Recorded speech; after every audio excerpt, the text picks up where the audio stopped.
Governor Roy Cooper's decision to leave gyms out of Phase 2 stunned the fitness world. News 13's Justin Hinton explains how some gyms are handling this announcement.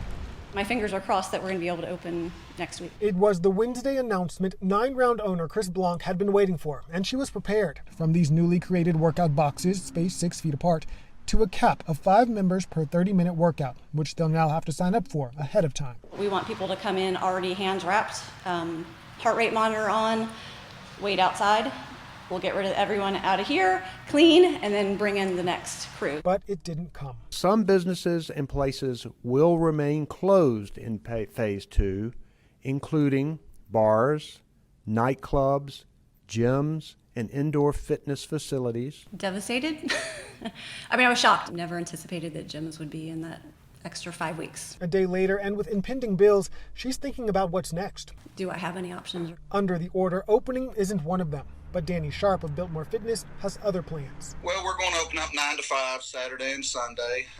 We'll have all our social distancing plans in place. He says it's to take a stand for small businesses. It's just ludicrous to not to allow gyms to open when you're allowing swimming pools, and also bring awareness that it's, so many counties are not enforcing it, and just try to get a little fairness across the board. District Attorney Todd Williams says the law is the law, and his intention is to enforce it. I'll do as I'm instructed. I'm not here to fight City Hall. Again, I'm making a statement, hoping that we can bring some attention to the state level of government, and if that means a little bit of trouble, then I'm willing to stand up and take that chance. But the law in the future may be on his side, with Reopen NC putting pressure on lawmakers to make changes. There's an entire group of people among the General Assembly who believe that we do have the freedom to work. And so they are working right now to decriminalize that. Ashley Smith is encouraging people to open, though understands it is a personal choice. If it was me, I'd take my chance and open my doors and let the chips fall where they may and let that come out later in the day. This week, the state launched its updated dashboard. It's a further breakdown of the data public health is using to make decisions about relaxing restrictions. You can check it out for yourself. Public health has been tracking 4 trends, and they're broken down in a graph to show you the state's progress since the outbreak began. Looking at the daily cases, you can see cases spiked on the 16th to the highest one-day total. It also shows you the number of completed tests, day-to-day, and the 7-day average, along with hospitalizations, and a county-by-county map. Down the right side, you can dig deeper into the demographics of cases or deaths by choosing cases. The information is broken down by age, race, ethnicity, and gender. You can also look at the state's supplies of protective gear, what's been requested, and how many of those requests have been filled. And you can also take a closer look at the outbreaks in congregate living facilities, including nursing homes and prisons. The dashboard is also where you can find a breakdown of cases by zip code to get a sense of what's happening in your neighborhood. We've made it easy for you. Just look for the story on our website at WLOS.com for links to the state dashboard. During an emergency session today, commissioners voted to require all employees and customers inside commercial businesses to wear a face covering. The vote followed a lengthy and sometimes heated debate. But what's that going to look like if you're saying we're going to require everybody to have a mask? Does that mean if you don't have a mask, you're going to get arrested? The measure does not require face coverings to be worn outdoors.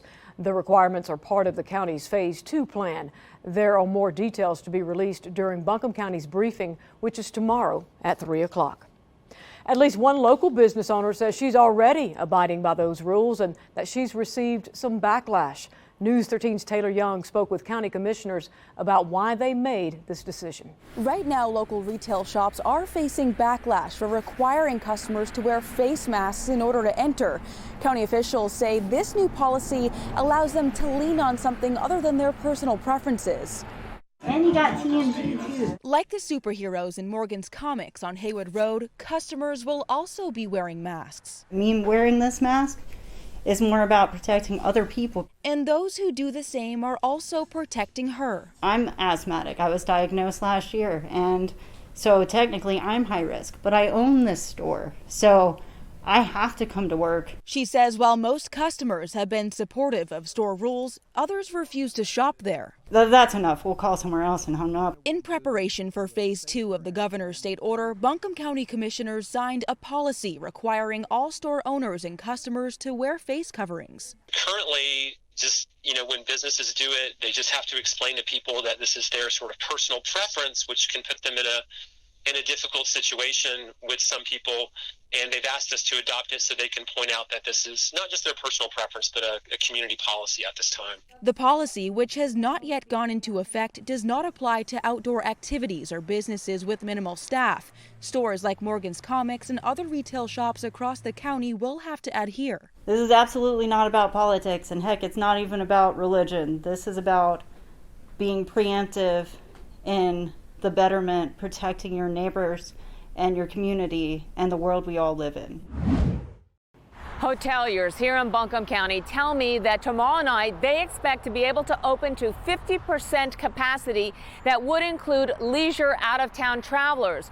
But the hoteliers tell me that bookings have been very slow. The owner of the Homewood Suites Hotel on Tunnel Road says this. We're all planning on opening tomorrow. Just 90 minutes ago, Buncombe commissioners listened as the emergency management director said this. Earlier this week, I recommended that we remove our restriction on leisure travel bookings going forward on the 22nd. Recommending out-of-state guests can book rooms starting tomorrow. But the director also recommended 24 hours for turnover of rooms.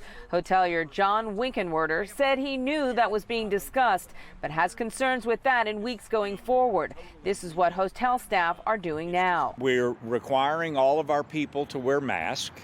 Everything being cleaned regularly all day. That means all touchable surfaces. As for Memorial Day weekend, we have had a lot of calls with people wanting to come and stay. Some hoteliers tell News 13 they've had to turn customers away while they wait for official word from the county. Robert Foster manages the Holiday Inn Asheville Biltmore West. We are starting to get calls from people. They can't wait to get back to Asheville. We're letting them know that we're on hold right now. We're waiting for an answer. Jackson Tierney heads up the Asheville Homestay Network as restrictions are eased. Hosts, he said, have said this about being careful. We've also had lots of comments of people saying that they would feel devastated if we brought in people from New York or other hotspots and they infected the county. Operators expect an official announcement they can operate at 50% capacity from Buncombe Commission leaders tomorrow.